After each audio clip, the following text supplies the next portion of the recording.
Mbote mingi na bino bande balandi ya Kimbangu 21 a ezali wa bino Jomak. Lelo toza vraiment da information moko très importante to pesa bino ndenge bolanda ki yango partout na Paris na paroisse ya bandeko oyo tolobi 26 égale à 1 oyo balingi ba koko ya papa Simo Kimbangu baza eloko moko bauti ko somba ndako toza na ndeko aza yazali correspondant na biso kuna na Paris papa 6 Malou yazali journaliste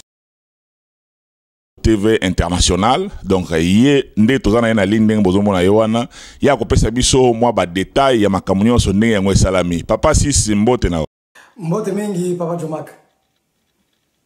Bon yebisa biso nano en tout cas événement wana bino kona bozuli yango ndenge nini eza ndenge nini bon événement moko munene parce que côté la ba image par exemple oyo ezomaki na mukolo oyo ba annonçaki que to uti kozwa clé ya ndako c'est-à-dire contrat makamunyo sili nazo bisayo ezaki émotion d'abord kota la ndenge papa Marteau annonçaki eloko wana yemoko d'abord azaki émotionné oyo kozwa bandimi donc émotion ba msusu bazolela ba msusu ko ganga et puis sorte émotion c'est la première fois ya komona yango et ça première fois. Et ça, la première fois, on a sorti d'émotion de moi. Donc, c'est là qui plaisir, mon coeur, qu'on sacrate. Et jusqu'aujourd'hui même, et ça vraiment, qu'on émotionné, tout. Oh, bah, ça là qui était, Bazolanda, vraiment, tout le monde est plein d'émotions. En tout cas, merci bingi papa na landio na bokebi. Mais comment muke kope sabiso moi historique muke ya makamboyo. Ndenge bandeko mosusu bayebi, bawe bayebi lisolo ya ndenge lingomba e banda kuna na Europe. Paraît-il que papa Kulutu alobaka makambo yango pesa biso na moi muke détail parce que yozali mieux placé oyebi vraiment makambo bien. En fait, problème ya ndaku na Occident ezali suite ya ba crise ya place à kosambela et bandako ozalate na 1990 na mois de février papa Kulutu ayaka awa na poto pour donc ayaka ndenga bandeko ya ba mission na ye mingi ezaki na cadre politique et parfois na kaya ba maladie alors tout on allait ayaka il fallait ba fêter anniversaire na ye na mois de février maintenant ba luki place ya ko fêter anniversaire et monana quitté ba kende boy ba ti suka na ba ke na paroisse mo boy ya Vincennes mais bon ezalaki na moi mi karatano.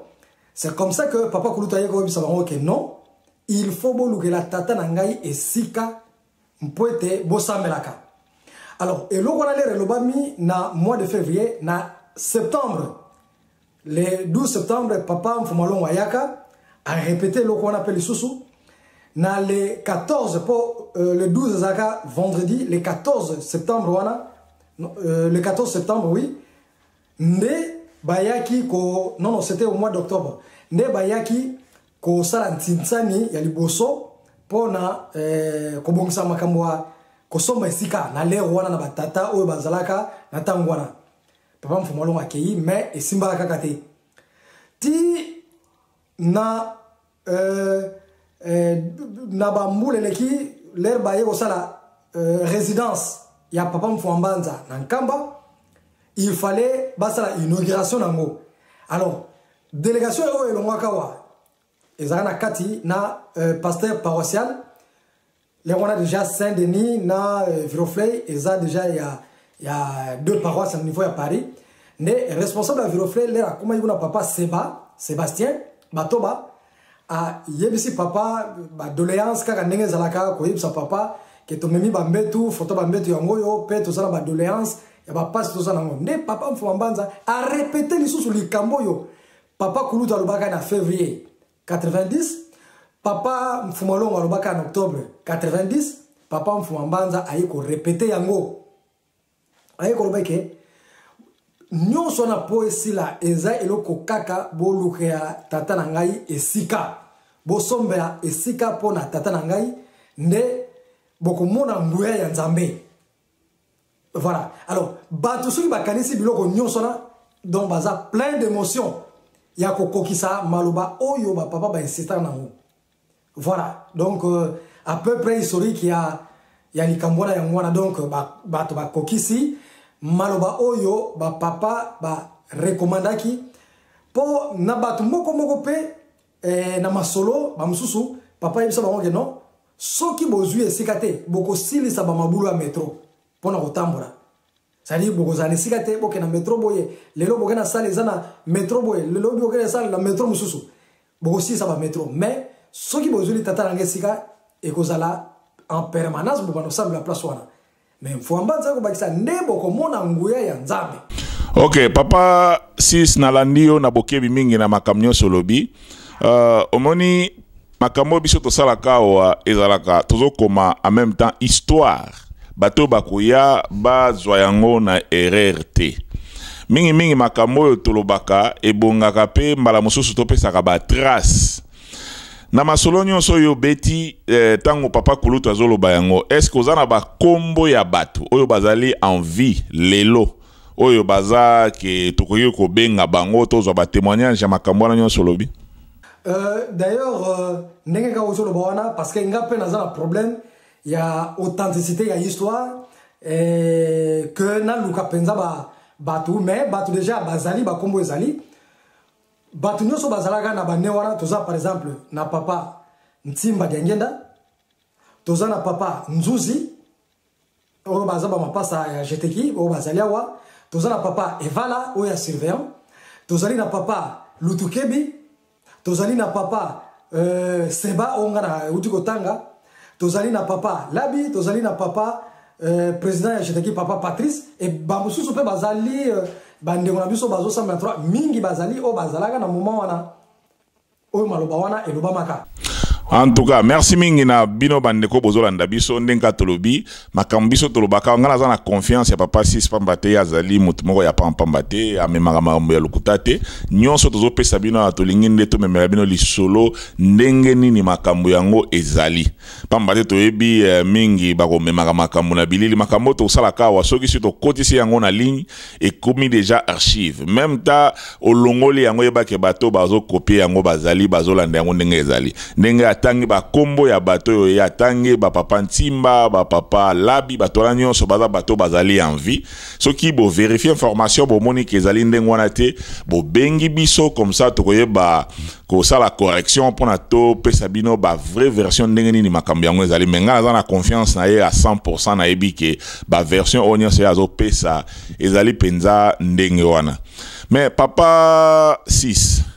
na ligne no yebisanga likamoko oyebi tango ndenge tozana ba papa na biso 26 oyo bazali ko sala musala ko banda na papa Simo Kimba Onkiangani ti na mama Solange toyebi ke ba séparation ekota na lingomba et mema ba désordre moko ebele ndenge ba papa ba tikaki bana na bango mutu na mutu azali na capacité ya dona ye ndenga sengela sala musala toyebi ke ba papa 26 balekisaki papa Simo Kimba Onkiangani liboso mais bazali ko sala longo bisika nyonso misala ezali mais ba papa nini oyo bazali na bino kuna oyo basalaki sensibilisation wana ya kosomba ndako parce que mbongo wana eza ebele na yebi ke eza presque plus de 300 000 euros oyo bokopesa pona kosomba bisika ndenge wana bamboka lokola France bien na kati ya Paris donc papa nini ou bien ba papa nini oyo bazana bino kuna oyo basalaki sensibilisation na bien e bandaki ndenge nini pamba te yo zali pe journaliste okoko pesa biso moi historique wana donc pour la histoire.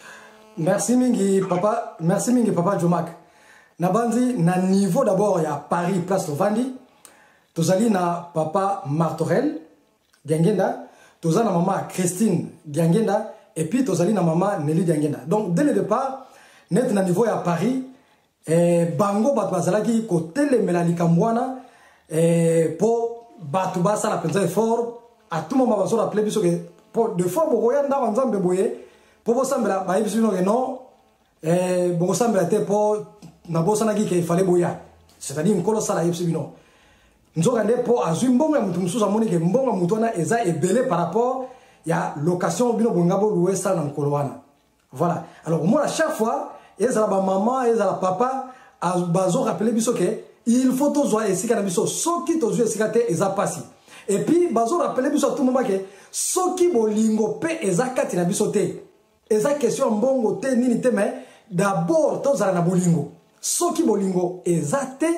ekozana pasi po biso tozwa esika wana po tozwa esika oyo esengeli tosambela parce que batala pe bisika ebele. Alors donc na niveau en France d'abord tozana ba papa misato ndenge na utotanga maman Christine, maman Nelly na papa Martorel. Ensuite ba papa pe ya Belgique na papa Simon na Canada ba bandai ko ya à tout moment net surtout na ba dernier moment oyo au monde en Tinzani bo soit bo moni papa Michel aye quoi assister. Donc juste ils ont ça la motivation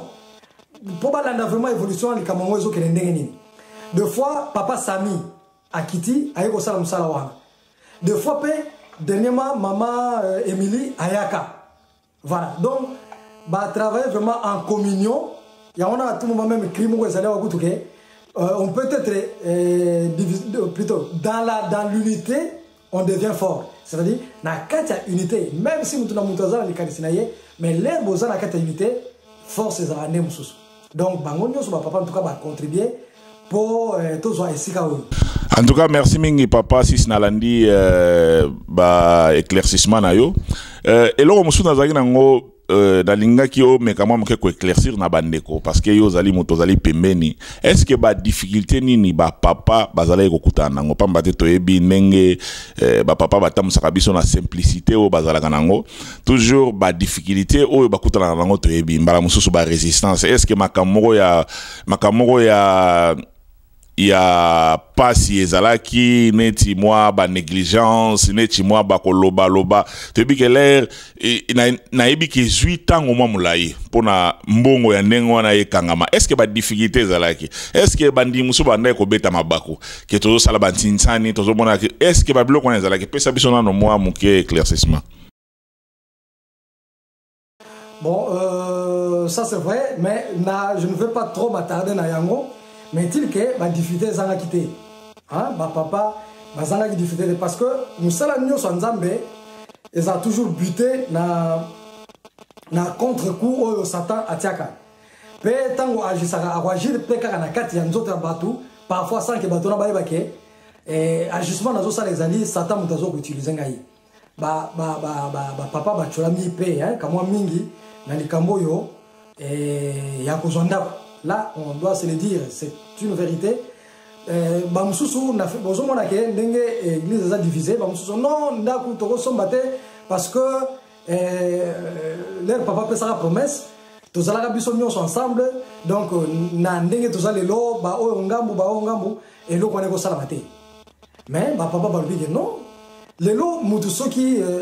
ndenge tous ali boye, so okufi, nzambe aucun justifié que non nasaki musala na yote parce que tozaki divisé non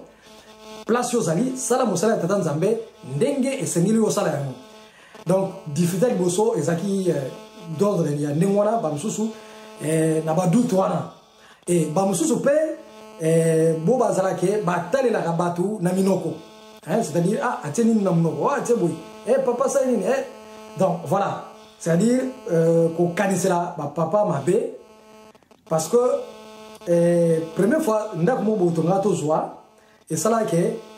auto luka crédit papa zo ko insister bakamba crédité to ko somba ndaku na mbongo ya bandimi directement crédit ezalate mais mayele ya batu to tsaki liboso non ba zo crédit o basala boyi ba précisément na notaire mais bon ça a échoué. Alors le échoué vous comprenez donc bato bazala que pour bandimi baza sorte na sorte o bazaki ba kriya kaliboso ba ni pe ko krier mingi ya mabepe lobama mais lokola elonga et salami bon on enterre juste ba truana donc pour donner juste l'information essentielle pour na kotoka ko ni bana biso. En tout cas, merci mingi papa na ba éclaircissement pesi nyonso yo soki tozali ko tuna yango pambate je crois bien ko pesa pe bandeko mosusu moi mayele pe moi matei pambate toyebi ke ba papa na biso na simplicité o bazalaka nango mbala mosusu ba finga makamingi pona ko sala musala ya boye na yebi ke bisika ba papa bazali kuna na Paris lelo eza émotion et pas na bango ndenge bozo kolanda na ba image bozo mona papa martorel azalaki na ba émotion ma ya miso bimaki pamba te na komona kotiola mawana kofinga mawana na ebike pona kokangisa mbongo ya ndengwana yo muto zali kokamba bato za mwa moke pasi yango bozomona nazo poser ba question wana to menga koyeba ba éclaircissement batu mususu oyo bakoya kozala na mwa ba négativité lelo oyo bakoki pe koteyama pona to ndenge ba papa na biso balobaka na biso bo pesa biso confiance soki to pesi bango confiance na kanisi ke makambo nyonso ekozala facile pamba te biso kaka nde to memelaka ba papa na biso ba problème que papa tala kutu kuna kingande ya lobi boye papa tala kutu kuna mutubo ya lobi boye or ba papa na biso bazali wana pona kosalisa biso kaka to yebi ke pona kosala musala boye za facilité eza vraiment pasi tango bantinisa nezo salama soki papa lobi boye or ndenge to yebeli ba papa balobaka biso tozo mona liboso soki bo pesi biso confiance lokola biso tozo mona liboso tokoki jamais kobungisa bino o ezali preuve ya ba maloba wana. En tout cas, papa, na kansi tango na biso zokende mwa mbango na ebite soki oza na mwa liloba ya suka likamoko na tuna kiote olingo bakisa mwa muke. Oui, papa, egozanga te parce que pourquoi likamongo ezali likamongo ya esengo makasi. Omoni soki tozui en comparaison par exemple à christianisme, hein? Christianisme est bandi na Israël. Donc na ba juif kuna na Israël. Dans l'ère christianisme bandaki bazaki colonisé na ba romain. Donc ba romain bazo colonisé ba chrétien. Jésus pa botamika na période wana ya colonisation, ti l'ère akufi na maboko a Ponce Pilate to yebi histoire nyoso ya Bible ndenge zali. Mais pour christianisme elongwa na Israël et ya na Rome. Ezali ba commerçant romain, c'est-à-dire ba romain bango moko ba commerçant o ba bandaki ko sala commerce na bango ke na colonie na bango kuna na Israël, ko tambola partout. Nde bayaki comme ma christianisme na kati ya Rome. Alors ce qui est différent de nous ezali nini biso bamindele balongwe awa baye ko coloniser biso. Papa Simon Mbangu abandi musala ba telemelie ti ndenge papa Simon Mbangu ayaki ko kufa e ko kangama ya 37 000 familles o ba zalaki décimé ba kufa ki na ntina likamboyo. Papa alobete bongo matangomba bokene bipai na bipai bo panza komba papa Simon Kimbangu lelo biso to panzani partout yoza na États-Unis biso yoza na Europe et sali ke biso moko oyo tozaki coloniser oyo message ezalaki ba telemela kango na mundele biso moko nde toye ko tonga temple na kati ya mboka ya bamindele biso tozui bande kwa Belgique pe bazui. Donc au monique et lokwana ezali signe moko ya munene, c'est-à-dire eza réussite moko to sali o ezali ke na histoire ya ba religion biso to kokisi likamoko ya kosakanate. Donc mboka oyo kolonizaki biso mboka oyo etelemelaki liloba papa Simon Mbangu lelo likambo ya papa donc ndako na kombo ya papa Simon Mbangu etelemi. Donc son nom il demeure parce que ndako nzambe ezali nini place kombo ya nzambe ekovanda. Nde tokotala nguye ya nzambe ndenge papa mfamba nzambaki. Donc événement penza munene sens oyo toko pesa penza na likambo yango wana oyo peut-être parmi ma question opportunité en plus tozane semo mingi et loko tam susu ezana mutu mo par exemple atuna inga ya lobi mais non biso pe na côté ya bandeko ya 3 biso pe toko somba non, ça dit problème est anini. Les Cambouis salami est le point de déclenchement. Et ça point de déclenchement. Le col est salami déjà, c'est-à-dire et bandako se multiplier. Même dans niveau 26, tu ressembles sous Moussous, tu ressembles sous Moussous et comme même 3, même 4. Et ça là on a Paris, na Nantes, na Bamboga et belé. Ainsi de suite, même bandeko pe ya nani, bango pe baza capable pe ya kosoma parce que point de déclenchement déjà bani. Ezali teke oyo etongami ekozala ya suka ya moko ye bandeli pe asuka non ezali point de départ o ezali ke kombo ya papa Simon il faut vendre penza parce que jusque là les ngoma na biso bakozwaka yango lokola ka moi secte moko boyi mais posa na biso ezali te to posa tata nzambe ezali te kombo na ye ezwa mandenge bakozwaka ngo na degré ya mukete yango na lokola kombo na ye evandi nzambe akosala likambo ezali te biso tozala utiliser pour être comme papa Simon Mbangu et ils ont une valeur nango normale. Mokilio yo ezali ya biso ndenge na eksi ya mari na likolo ya se likolo na se eza ya tata na yo donc yo na ngai toyebi kolo mokilio yo bongo tozala kaka na pasi tulenda kwetu seva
Écoutez Kalabele, la vérité.